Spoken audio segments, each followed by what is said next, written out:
আপনাকে কি করে ভালো না বাসি ইয়া রাসূলুল্লাহ। যখন আপনি আমাকে ভালোবেসেছেন সেই 1400 বছর আগে, যখন আপনি আমাকে মিস করতেন, আশা করতেন যেন আমার সাথে দেখা করতে পারেন, অথচ তখনও আমি জন্মই হইনি।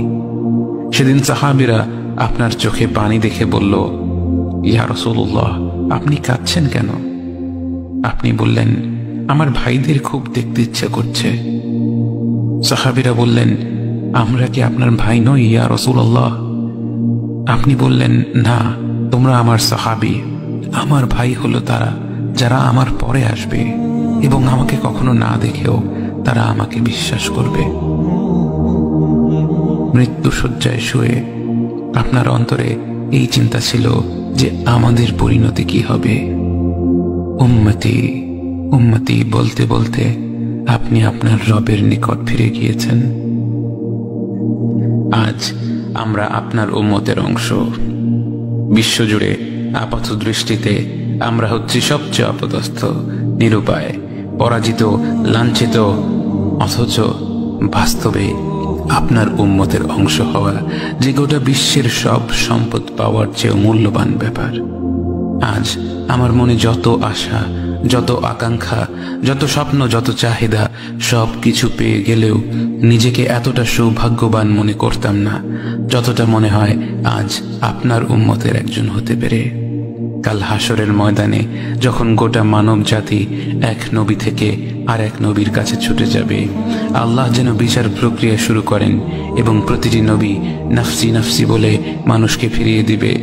অবশেষে যখন সবাই আপনার সামনে হাজির হবে এবং আপনি গোটা মানব জাতির প্রতিনিধি হয়ে আল্লাহর সামনে সিজদা করবেন, সেদিন আপনার উম্মতের সদস্য হওয়ার পূর্ণাঙ্গ মর্যাদা প্রকাশ পাবে।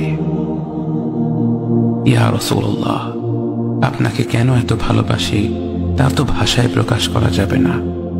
তবে যতটুকু ভালোবাসা আপনার প্রাপ্য ততটুকু তো আপনাকে ভালোবাসতে পারি না। কথায় আপনাকে যতটা ভালোবাসি, কাজে তো তেমন করে ভালোবাসতে পারি না। আপনার সুন্নতের অনুসরণ করি ঠিকই, কিন্তু ভিন্ন মতের অনুসারীদের সাথে ঝগড়া না করে থাকতে পারি না। ইবাদতটা নিয়মিত করতে পারলেও এবাদতে আপনার মতো আন্তরিকতা আনতে পারি না। বাহ্যিক বিষয়ে আপনার অনুসরণ করতে পারলেও চারিত্রিক দিক থেকে তো আপনার কাছ থেকে শিক্ষা নিতে পারি না।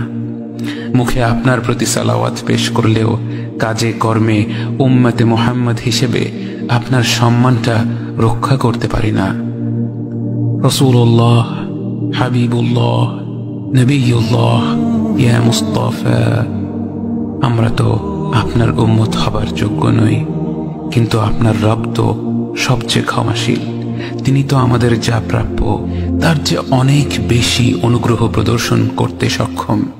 আপনি আমাদের যতটুকু ভালোবেসেছেন তিনি তো আমাদের এর চাইতেও বেশি ভালোবাসেন।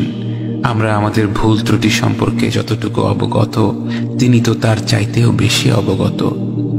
আমাদের রবের অনুগ্রহের দিকে তাকিয়ে অন্তরে আপনার প্রতি যতটুকু ভালোবাসা রয়েছে সেই ভালোবাসার দিকে তাকিয়ে আজ বুকে আশা বেঁধে রই, খুব শীঘ্রই আপনার দেখা পাবো ইয়া নবী আল্লাহ। খুব শীঘ্রই হাউদে কাউসারের পাড়ে আপনার হাতে তৃষ্ণা মেটাবো ইয়া হাবিব আল্লাহ। জান্নাতের নির্মল বাগানে অনন্তকালের যাত্রায় আপনার সঙ্গী হয়ে ঘুরে বেড়াবো ইয়া রাসূলুল্লাহ সাল্লাল্লাহু আলাইহি ওয়াসাল্লাম।